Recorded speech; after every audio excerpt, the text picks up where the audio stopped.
بنت موسیٰ، آپ نعت پڑھنا شروع کر دیجیے. تمام طالبات بھی درود پاک پڑھ لیں.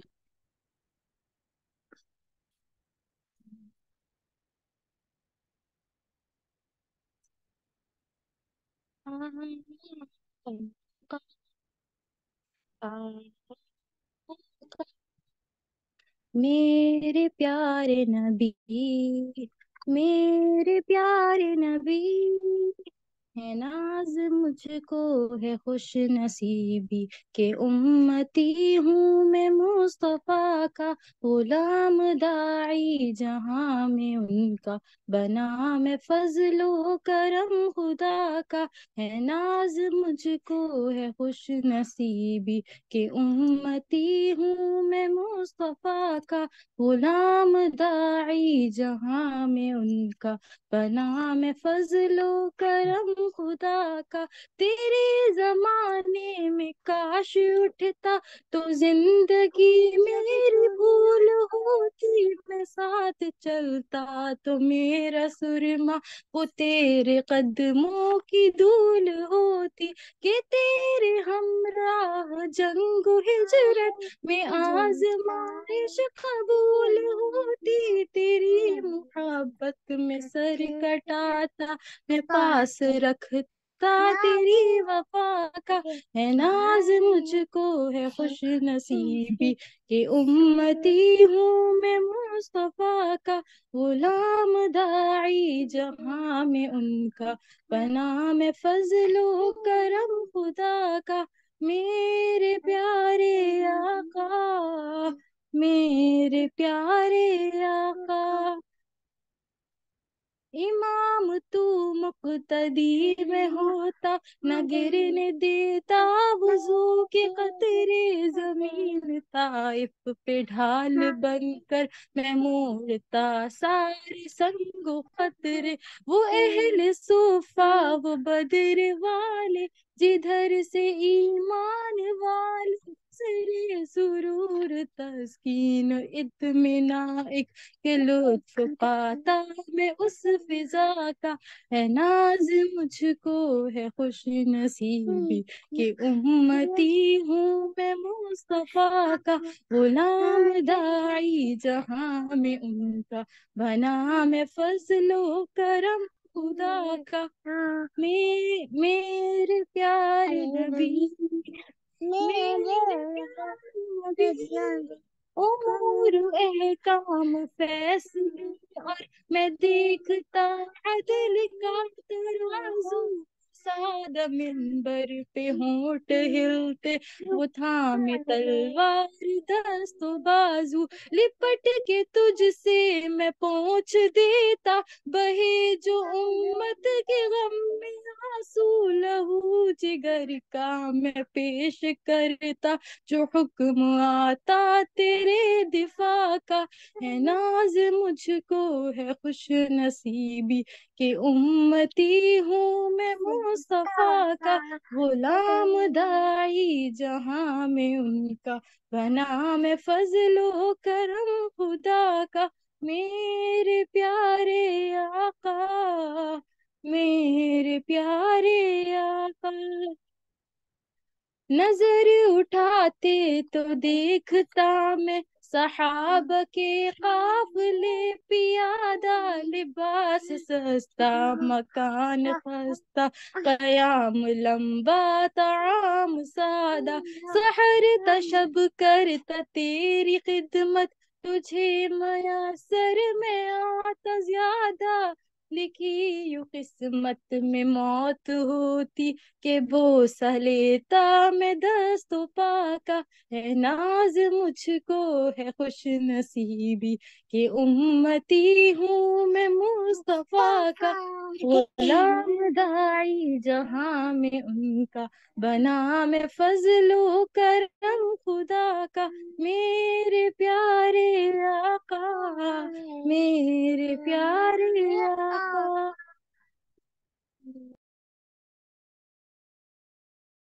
ماشاء اللہ، بہت خوبصورت کلام پڑھا آپ نے. اللہ رب العزت قبول فرمائے. اور کبھی کبھی جو آپ کے ساتھ پڑھے ہوتے ہیں صرف انہیں بھی موقع دے دیا کرے. बड़ी अच्छी तरबियत कर रही होती हैं, आप उनको भी अपने साथ अल्लाह के हबीब सल्लल्लाहु अलैहि वसल्लम की मदाह पर लगा कर, बेशक ये हर एक को सआदत हासिल नहीं होती। अल्लाह रब्बुल इज़्ज़त आपको मजीद नवाजें और आपके अंदाज में इश्क रसूल जो झलक रहा होता है, अल्लाह पाक उसमें से हमें भी नसीब फरमाए। माशाअल्लाह। दूसरी पढ़ लें। अल्लाहुम्मा सल्ली अला मुहम्मदिन व अला आलि मुहम्मद कमा सल्लैता अला इब्राहीम व अला आलि इब्राहीम इन्नका हमीदुम मजीद। अल्लाहुम्मा बारिक अला मुहम्मदिन व अला आलि मुहम्मद कमा बारकता अला इब्राहीम व अला आलि इब्राहीम इन्नका हमीदुम मजीद। रब्बी यस्सिर व ला तुअस्सिर व तम्मिम बिल खैर व बिका नस्तईन। आज शमाइल का सबक है। नबी सल्लल्लाहु अलैहि वसल्लम की हुस्न जमाल को जो हमने पढ़ लिया, उसमें जितने भी उन्वानात पढ़े, उसमें से आज हमारा मौजू है वस्फु सौती ही नबी सल्लल्लाहु अलैहि वसल्लम की आवाज़। बहुत अहम मौजू है क्योंकि आवाज़ इंसान की पर्सनैलिटी, इंसान के किरदार, इंसान की शख्सियत के लिए बहुत ज़्यादा अहम भी होती है, क्योंकि आवाज़ का जो एक रोब, जो एक दबदबा होता है, वो इंसान की शख्सियत पे बहुत असरअंदाज होता है। तो हुजूर पाक सल्लल्लाहु अलैहि वसल्लम की जो आवाज़ है, हुजूर पाक सल्लल्लाहु अलैहि वसल्लम की आवाज़ मुबारक में लासानी वक़ार और अदीमुल मिसाल खतीबाना दबदबा और फसीहाना तना था। होता भी क्यों ना कि आप अलैहिस्सलाम अफसाहुल अरब और अफसाहुल नास थे। अफसाह का मतलब होता है सबसे ज्यादा फसीह गुफ्तगू। आपके लहजों में दिलों में उतर जाने और रूहों में समा जाने वाली दिलकशी थी। सुभान अल्लाह। आपने जब खुतबा हज्जतुल विदा दिया तो दूर नजदीक मौजूद 1 लाख से ज्यादा सहाबा किराम ने इसे ऐसे सुना कि आप सल्लल्लाहु अलैहि वसल्लम इनमें से हर एक से मुखातिब हों। ये बहुत मुश्किल बात है।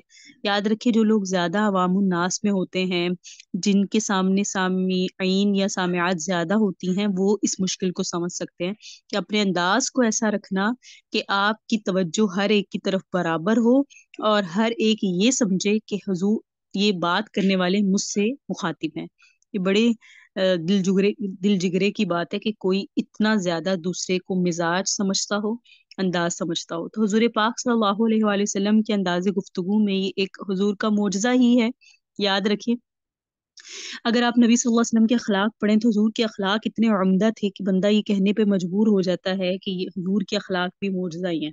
यानी मुझे, मेरा वजदान ये कहता है कि किसी के अखलाक नहीं हो सकते इतने उम्दा। मुराद है कि नबी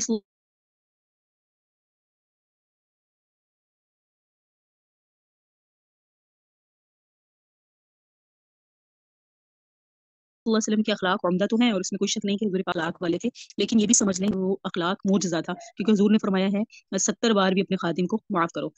आपके सामने शहादतें हैं हजरत अनस रजी अल्लाह तआला अन्हु की। तो इससे बात समझ लें कि हमारा अपना बच्चा ही 4-5 दफा हमें, मैं ज्यादा की बात नहीं, बहुत कम की बात नहीं करी, 1-2 की बात नहीं करी, 4-5 बार भी हमें कहे ना, तो उसके बाद हमारी बहुत ज्यादा हमारा जो मिजाज होता है उसमें सख्ती आ जाती है। थोड़ी बार भी कहे तो हमारे मिजाज में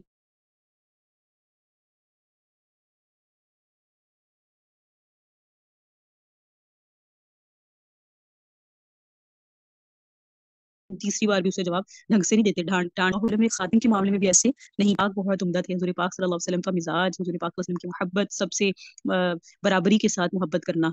एक एक लफ्ज जब आका मुतकल्लिम होते थे, नबी सल्लल्लाहु अलैहि वसल्लम जब गुफ्तगू फरमाते थे, तो एक एक लफ्ज उनकी समातों से होता हुआ उनके दिलों में, उनके जहनों की जो तख्तियां हैं, उनके ऊपर नक्श हो जाता था।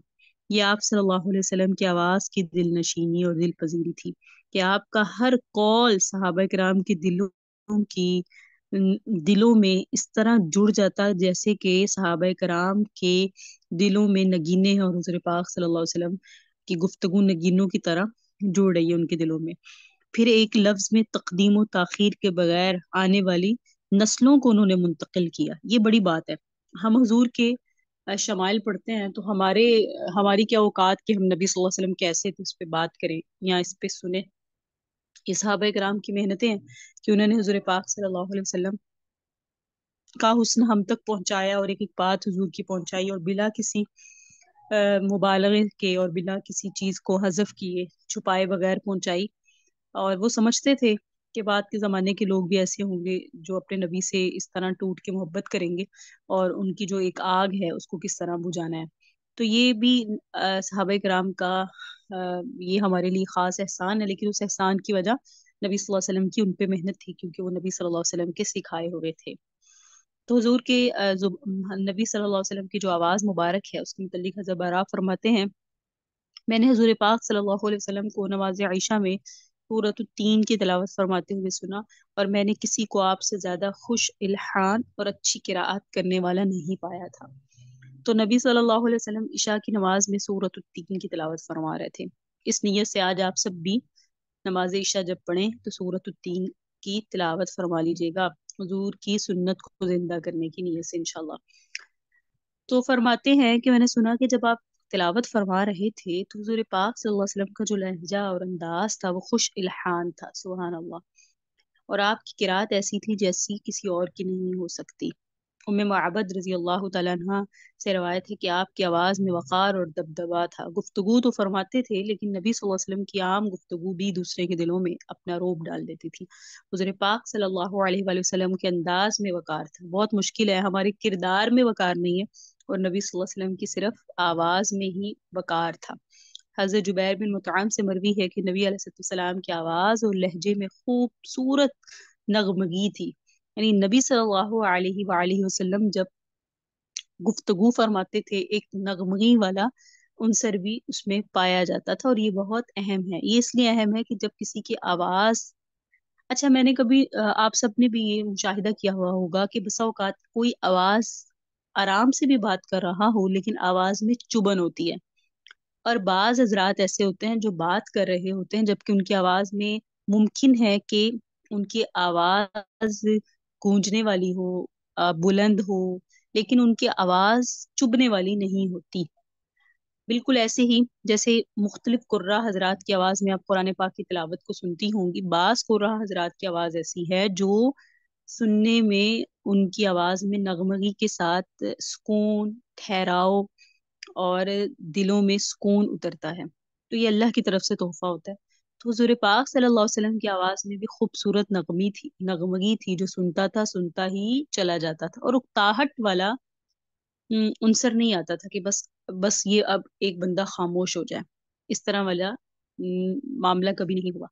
حضرت عبد الرحمن بن معاذ رضی اللہ تعالیٰ عنہ سے مروی ہے کہ حضور پاک صلی اللہ علیہ وآلہ وسلم نے ہمیں مینا میں خطبہ ارشاد فرمایا، سو اللہ تعالیٰ نے ہمارے کان ایسے کھول دیے کہ جو کچھ حضور نبی کرم صلی اللہ علیہ وسلم ارشاد فرماتے تھے ہم دور اور نزدیک اپنے اپنے ٹھکانوں پر موجود ہو کر بھی اس خطبہ مبارک کے ایک ایک لفظ کو بتمام و کمال حرف با حرف سن رہے تھے۔ یہ صحابہ کا بھی صحابہ کرام کی بھی ایک طرح سے کرامت اور نبی علیہ السلام کا معجزہ ہے کہ حضور دور موجود ہیں اور حضور صلی اللہ علیہ وسلم کوئی خطبہ مینا میں ارشاد فرما رہے ہیں۔ ممکن ہے حجت الوداع کا خطبہ ہو، لیکن صحابہ کرام فرماتے ہیں اللہ نے ہمارے ٹھکانوں پر ہی ہمارے کانوں کو کھول دیا، اب حضور صلی اللہ علیہ وآلہ وسلم کے ایک ایک لفظ کو مکمل اور تمام سن رہے تھے اور حرف بہ حرف سن رہے تھے۔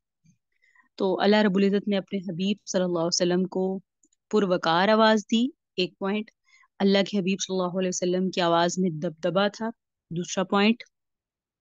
نبی صلی اللہ علیہ وسلم کی آواز اور لہجے میں خوبصورت نغمگی تھی، تیسرا پوائنٹ۔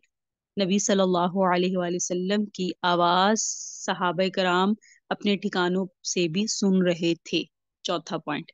یہ نبی صلی اللہ علیہ وسلم کی آواز کے اوصاف تھے جو آپ کے سامنے بیان ہوئے۔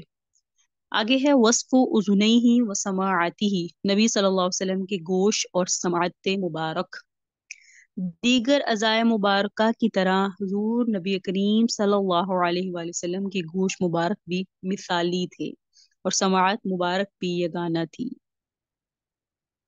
حضرت علی کرم اللہ الوجہ الکریم فرماتے ہیں کان رسول اللہ صلی اللہ علیہ وآلہ وسلم تعم الاذنین، حضور کے گوش مبارک نہایت خوبصورت اور متناسب تھے۔ گوش مبارک کانوں کو کہتے ہیں۔ حضور پاک صلی اللہ علیہ وسلم کے کان مبارک کیسے تھے؟ حضور پاک صلی اللہ علیہ وسلم کے کان مبارک نہایت خوبصورت، ایک پوائنٹ، اور متناسب تھے، معتدل تھے، برابر تھے۔ सैयदा आयशा फरमाती हैं हुजूर नबी अकरम सल्लल्लाहु अलैहि वसल्लम कभी अपने मुबारक बालों को 4 हिस्सों में तकसीम फरमाते। सुभान अल्लाह। किस तरह?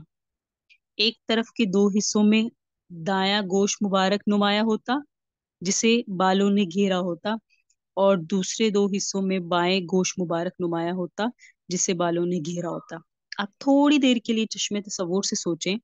हजूर पाक सल्लल्लाहु अलैहि वसल्लम के बालों मुबारका के मुतालिक हमने पढ़ लिया ना, वफरा जुम्मा और लुम्मा, यानी कभी कानों तक, कभी कानों की लौ तक, कभी कंधों तक। तो नबी सल्लल्लाहु अलैहि वसल्लम के बाल मुबारक कानों के नीचे तक हैं, और नबी सल्लल्लाहु अलैहि वसल्लम के कान मुबारक पर बाल कुछ आगे की तरफ हैं, यानी कान का अगला हिस्सा कवर किया, और कुछ ने कान के पिछले हिस्से को कवर किया, और दरमियान से ये 2 हिस्सा बन गए। कुछ बाल आगे हो गए, कुछ पीछे हो गए। ये दाएं कान के मुबारक के अंदर 2 हिस्से बन गए बालों के, और बाएं कान मुबारक की तरफ भी 2 हिस्से बन गए कानों के, जिसमें से कान नजर आ रहे हैं, यानी गोश मुबारक नजर आ रहे हैं। और इन बालों में गोश मुबारक अपनी सफेदी के साथ ऐसे नुमाया होते जैसे स्याह बालों में रोशन सितारे चमक रहे हैं। ये सईदा आयशा फरमा रही हैं, घर की खातून नबी सल्लल्लाहु अलैहि वसल्लम की लाडली चहेती हबीबा सिद्दीका बिनते सिद्दीक सईदा आयशा उम्मुल मोमिनीन अम्मा आयशा सिद्दीका रजी अल्लाह तआला अन्हा फरमा रही हैं। तो सोचें कि वो अपनी फर्ते मोहब्बत में भी फरमा रही हैं, लेकिन घर का बंदा बहुत कम गवाही देता है ऐसी। हुस्न की तो घर के लोग नहीं बताते ना, लेकिन नबी सल्लल्लाहु अलैहि वसल्लम के हुस्न की गवाही इस तरह दी सईदा आयशा सिद्दीक़ा रजी अल्लाह तआला अन्हा ने। हज़रत अबू ज़र गफ़ारी रजी अल्लाह तआला अन्हु से मरवी है कि रसूलुल्लाह सल्लल्लाहु अलैहि वसल्लम ने फरमाया, मैं जो कुछ देखता हूँ वो तुम नहीं देखते, यानी वो तुम्हारी बसारत की इदराक और एहसास में वो चीज़ नहीं आ सकती जो मेरे में आती है, और जो मैं कुछ सुनता हूँ वो तुम नहीं सुनते। ये बड़ी अहम पॉइंट है। हमने पढ़ा है हजूर पाक वसल्लम के गोश मुबारक यानी बाल, और नबी कान, गोश मुबारक से मुराद कान, और समात मुबारक से मुराद सुनने की कुव्वत। तो कान मुबारक का तो ये वसफ आ गया कि नबी सल्लल्लाहु अलैहि वसल्लम के कान मुबारक मुतनासिब थे, नबी सल्लल्लाहु अलैहि वसल्लम के कान मुबारक खूबसूरत थे। ये 2 पॉइंट। उसके बाद बात आती है नबी सल्लल्लाहु अलैहि वसल्लम की समात की। जैसे एक होती है आंख और एक होती है आंख का देखना, यानी एक होती है हमारी आंख, और दूसरी होती है बसारत। बसारत का मतलब देखना। इसी तरह एक होता है कान और एक होती है समात यानी सुनना। उन कानों का जो काम है, उन आंखों का जो काम है। तो हुजूर पाक सल्लल्लाहु अलैहि वसल्लम की ये जो कान मुबारक हैं इसके मुतल्लिक आप समझ लें मुतनासिब, एक पॉइंट, और दूसरा पॉइंट आप लिखेंगी खूबसूरत। ये हो गया। उसके बाद जो समात की बात है ये बहुत अहम है। याद रखें हमारे अंदर होती है हवासे खमसा। हवासे खमसा का मतलब होता है सुनने की ताकत, देखने की, छूने की, महसूस करने की, है ना। 5 कुव्वतें होती हैं, कुव्वते शामा और लम्स, और ये अरबी में इसको बोलते हैं। तो हुजूर पाक सल्लल्लाहु अलैहि वसल्लम की जो समाअत थी ना, यानी सुनने की कुव्वत थी, ये ऐसी थी कि हुजूर पाक सल्लल्लाहु अलैहि वसल्लम अगर कब्रिस्तान के पास से गुजरा करते थे ना, तो नबी अलैहिस्सलाम बता दिया करते थे कि इस कब्र में आदाब हो रहा है। बिल अच्छा, यानी कि वो बता सकते थे नबी सल्लल्लाहु अलैहि वसल्लम कि अभी जो है यहाँ इस कब्र में अजाब हो रहा है, और अजाब कब्र क्यों हो रहा है ये भी। और आप देखें कि हुजूर अकरम सल्लल्लाहु अलैहि वसल्लम ने 1400 साल पहले भी बता दिया कि मेरी उम्मत पे ये फितने रूनुमा होंगे। अगरचे हुजूर को बजरिया वही ही बताया गया, लेकिन नबी सल्लल्लाहु अलैहि वसल्लम वो देखते थे जो हम नहीं देखते। नबी सल्लल्लाहु अलैहि वसल्लम वो समझते थे, वो सुनते थे जो हम नहीं सुनते। हुजूर को चरिंद परिंद, बल्कि आपने सीरत में पढ़ा होगा कि नबी सल्लल्लाहु अलैहि वसल्लम फरमाया करते थे, मुझे आज भी वो पत्थर याद है, जब मैं मक्का के रास्ते से गुजरता था तो वो मुझे सलाम किया करते थे। मुझे आज भी शजर और हजर याद है, वो दरख्त याद है, जब मैं गुजरता था तो मुझे सलाम पेश किया करते थे। तो ये नबी सल्लल्लाहु अलैहि वसल्लम की ही मुजजा है कि हुजूर वो सुनते थे जो हम नहीं सुनते थे, हुजूर वो देखते थे जो हम नहीं देखते थे। सूरतुल जिन पढ़े, हुजूर पाक सल्लल्लाहु अलैहि वसल्लम ने कैसे जिन्नों को नबी सल्लल्लाहु अलैहि वसल्लम ने एक तरह से मुसलमान किया, वो आप सब जब पढ़ेंगे तो आपको उसका अंदाजा होगा। तो ये नबी सल्लल्लाहु अलैहि वसल्लम का मुजजा है। तो हुजूर सल्लल्लाहु अलैहि वसल्लम की समाअत को अपनी समाअत पर कियास करना, हुजूर पाक सल्लल्लाहु अलैहि वसल्लम की बसारत को समझना हमारी बसारत है नहीं। और याद रखें उस आंखों की, थोड़ी देर के लिए सोचे तो सही कि उस आंखों की, उस मुबारक आंखों की बसारत का क्या आलम होगा जिन्होंने अपने रब को देखा है। हजूर पाक सल्लल्लाहु अलैहि वसल्लम अल्लाह को देख कर आए। ये छोटी बात नहीं है, अल्लाह को देख लेना। हजरत मूसा अलैहिस्सलाम ने सिर्फ तजल्ली देखी तो बेहोश हो गए, रजब है, रजब का महीना है। चलें इस मुनासबत से अ, आगे बाद में शाबान है, इस मुनासबत से आप देख लें ये बात भी हो गई कि हुजूर पाक सल्लल्लाहु अलैहि वसल्लम सैर फरमा कर आए। 27 रजब को हम वो सफर मेराज होता है, नबी सल्लल्लाहु अलैहि वसल्लम सैर फरमा कर आए और नबी सल्लल्लाहु अलैहि वसल्लम ने अल्लाह का दीदार किया। तो ये बहुत बड़ी बात है कि अल्लाह के महबूब ने अपने अल्लाह को देखा। तो उन की बसारत में क्या वो बात होगी कि अल्लाह रब्बुल इज़्ज़त ने उन्हें अपना दीदार फरमा करवा दिया। और जमीन पर हजरत मूसा जब अल्लाह की तजल्ली को सिर्फ देखते हैं तो बेहोश हो जाते हैं। और हमारे नबी सल्लल्लाहु अलैहि वसल्लम अर्शों पर अल्लाह को देख कर राजो न्याज की बातें कर कर मुकम्मल सही सालिम वापस लौटते हैं। और एक बार नहीं कई बार नमाजें माफ करवाने के लिए फिर बार वापस गए अर्श पर ना। जब हज़रत मूसा ने फरमाया आपकी उम्मत नहीं पड़ेगी, वो बार बार जा रहे हैं अल्लाह से सिफारिश करवा रहे हैं और अल्लाह जो है ना उसको कबूल फरमा रहे हैं। तो ये जो है ना, अब वो राजो न्याज की जब बातें हुई तो सईदा आयशा की वो एक रिवायत बड़ी मशहूर है कि सईदा आयशा से नबी सल्लल्लाहु अलैहि वसल्लम ने एक रोज फरमाया कि आयशा मांगे क्या मांगती हैं। अब ये बड़ा गनी आप यूं समझ लें बड़ा गनीमत वाला मौका है। अल्लाह के हबीब ये कह रहे हैं आयशा मांगे, आपके शौहर आपसे कहें थोड़ी देर के लिए तसव्वुर करें कि आज आप कुछ मांगे तो आपके जहन में कितनी चीजें होंगी ना। तो अब आयशा रजी अल्लाह तआला अन्हा बड़ी ज़हीन फतीन काबिल मुफस्सिरा मुहक्किका मुफ्तिया हाफिजा आलिमा थी अपने वक्त की। तो उन्हें पता थी, वो जज्बाती नहीं थे ना। तो उन्होंने कहा कि बड़ा मतलब अहम मौका है और मैं ऐसा तो नहीं हो सकता कि मैं, उन्होंने सोचा कि कुछ मांगने से बेहतर है कि उन्होंने कहा कि मैं अपने वालिद साहब से मशवरा लूंगी। अब उन्होंने जनाब जो है ना अपने वालिद साहब से मशवरा लेना था और वालिद साहब भी अबू बकर हैं, वो भी गारे यार हैं और अफजलुल बशर हैं। अब उनसे जब मशवरा लेने के लिए गई तो अब ऐसा तो नहीं है, हमारे जहनों में आता है कि एक बेटी जो है वो अपने वालिद से कहे कि मेरे शौहर ने मुझे कहा है मांगो कुछ भी मांगोगी, जो भी मांगोगे तुम्हें अता करूंगा। तो एक बाप को बहुत सारे तहफ्फुजात होते हैं ना अपने दामाद से। लेकिन हजरत अबू बकर तो फिर अबू बकर थे, उन्होंने फरमाया कि अच्छा आयशा ऐसे करो कि आप ना नबी सल्लल्लाहु अलैहि वसल्लम से पूछें कि जब आप अर्श पर गए और आपकी अल्लाह से राजो न्याज की बातें हुई, जहां ना जिब्राइल 600 परवाला जा सका, ना कोई और वहां चरिंद परिंद नहीं जा सकता, सिर्फ अल्लाह और अल्लाह के हबीब थे। तो वो जो उनमें इतनी सारी राजो न्याज की बातें हुई थी उनमें से कोई एक बात बता दे। अब सईदा आयशा सिद्दीक़ा रज़ी अल्लाह तआला अन्हा वापस आती हैं और नबी करीम सल्लल्लाहु अलैहि वसल्लम के सामने अपनी अपनी सिफारिश रखती हैं कि भी मुझे आप ये बताएं, मेरी ये एक दरख्वास्त है। तो हज़रत पाक सल्लल्लाहु अलैहि वसल्लम समझ गए कि अबू बकर ऐसे ही कोई बात पूछ सकते थे। तो नबी सल्लल्लाहु अलैहि वसल्लम ने फरमाया कि जब बात बताई तो उसमें एक बात, यानी उन्होंने पूछा तो कोई एक बात बता दे। तो उन्होंने फरमाया कि अल्लाह ने ये फरमाया, नबी सल्लल्लाहु अलैहि वसल्लम ने फरमाया कि अल्लाह ने मुझसे जो वहां राजो न्यास की बातें की उसमें एक ये थी कि आपका जो उम्मती, नबी सल्लल्लाहु अलैहि वसल्लम से अल्लाह ने फरमाया आपका जो उम्मती अच्छे अखलाक वाला होगा और किसी की दिल जोई करेगा, यानी किसी टूटे दिल वाले का दिल जोड़ देगा, तो मैं उस पर जहन्नुम की आग हराम और जन्नत हलाल कर दूंगा। अब ये नबी सल्लल्लाहु अलैहि वसल्लम से अल्लाह ने क्या फरमाया, आपका कोई उम्मती टूटे दिल वाले का दिल जोड़ देगा, मैं जहन्नुम की आग उस पर हराम और जन्नत उसके ऊपर हलाल कर दूंगा। अब जब सईदा आयशा रजी अल्लाह तआला अन्हा को ये बात पता चली तो सईदा आयशा रजी अल्लाह तआला अन्हा रोने लग गई। नबी सल्लल्लाहु अलैहि वसल्लम ने उनसे पूछा, दरियाफ्त फरमाया आयशा आप रो रही हैं? तो सईदा आयशा ने जो बात कही ना वो बड़ी अहम थी तालिबात। मैंने जब पढ़ा था तो कैफियत ऐसी हुई थी, नबी सल्लल्लाहु अलैहि वसल्लम से सईदा आयशा ने फरमाया मैं ये सोच रही हूँ कि जिस रब ने ये कहा कि जो टूटे हुए दिलों को जोड़ देगा उसके लिए जहन्नुम की आग हराम है, लेकिन जो दिलों को तोड़ेगा उसका क्या इंतकाम होगा, उसके लिए क्या अजाब या अल्लाह की क्या सजा होगी, मैं ये सोच रही हूँ।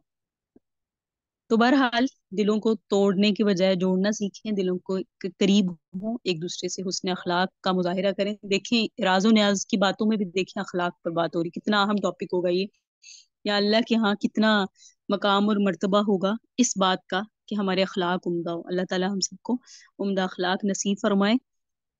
तो नबी सल्लल्लाहु अलैहि वसल्लम की समाअत पर बात हो रही थी, हुजूर पाक सल्लल्लाहु अलैहि वसल्लम نے فرمایا میں وہ دیکھتا ہوں جو تم نہیں دیکھتے، میں وہ سنتا ہوں جو تم نہیں سنتے. اس لیے حضور پاک صلی اللہ علیہ وسلم کی بصارت، حضور پاک صلی اللہ علیہ وسلم کی سماعت، حضور پاک صلی اللہ علیہ وسلم کی بصیرت کا ہم اپنی عقل سے نہیں سمجھ سکتے کہ ان کا کیا عالم تھا، کیونکہ اللہ نے اپنے نبی کو وہ کچھ اختیارات دیے تھے بظاہر دیکھنے کے، بظاہر سننے کے، جو کسی اور نبی کو نہیں ملے. اس لیے نبی صلی اللہ علیہ وسلم نے اپنی بہت زندگی میں بہت پہلے قیامت تک کے حالات کے متعلق پیشن گوئیاں فرما دی کہ یہ چیزیں ہوں گی، یہ حالات ہوں گی، جن کا ہم مشاہدہ بھی کرتے ہیں. ہم نے پڑھا ہوا ہے سب، حضور نے جو قیامت کی نشانیاں بتائیں، اور ہم ان سب کا مشاہدہ بھی کرتے ہیں. اللہ تعالی ہم سب کو حضور پاک صلی اللہ علیہ وسلم کی معرفت نصیب فرمائے، حضور کی سچی محبت نصیب فرمائے، اور اللہ تعالی ہمیں نبی صلی اللہ علیہ وسلم کا بار بار دیدار نصیب فرمائے. نبی صلی اللہ علیہ وسلم کے ان فرامین کو پڑھ کر، سن کر، سمجھ کر دوسروں تک پھیلانے کی توفیق عطا فرمائے. اور اللہ تعالیٰ اسی طرح کے مواقع ہمیں نصیب فرمائے کہ ہم اپنے ایمان کو جلا بخشیں، اور اللہ کبھی بھی اس مبارک عنوان کو سیکھنے سکھانے سے ہمیں کبھی محروم نہ فرمائے، بلکہ بار بار ایسے مواقع نصیب فرمائے، ہم سب سیکھیں، سکھائیں، دوسروں تک پہنچائیں. اور اللہ تعالیٰ ہمیں اس کی بدولت اپنے نبی صلی اللہ علیہ وسلم کے مبارک دستے مبارک سے، مبارک ہاتھوں سے حوض کوثر کے بار بار جام نصیب فرمائے، اور وہ روز محشر نبی صلی اللہ علیہ وسلم کا انتہائی قریب رہنے کی، اور اللہ تعالیٰ اپنے نبی کے انتہائی قرب میں ہمیں جگہ نصیب فرمائے. ھذا والمراء واللہ اعلم بحقیقت الکلام. ربنا تقبل منا انك انت السميع العليم وتب علينا انك انت التواب الرحيم. صلی اللہ تعالی علی حبیب خیر خلقہ محمد وعلی آلہ واصحابہ وذریاتہ اجمعین وبرحمتک یا ارحم الراحمین. روشی پڑھ لیں. اللہم صلی علی محمد وعلی آل محمد کما صلیت علی ابراہیم وعلی آل ابراہیم انک حمید مجید. اللہم بارک علی محمد وعلی آل محمد کما بارکت علی ابراہیم وعلی آل ابراہیم انک حمید مجید.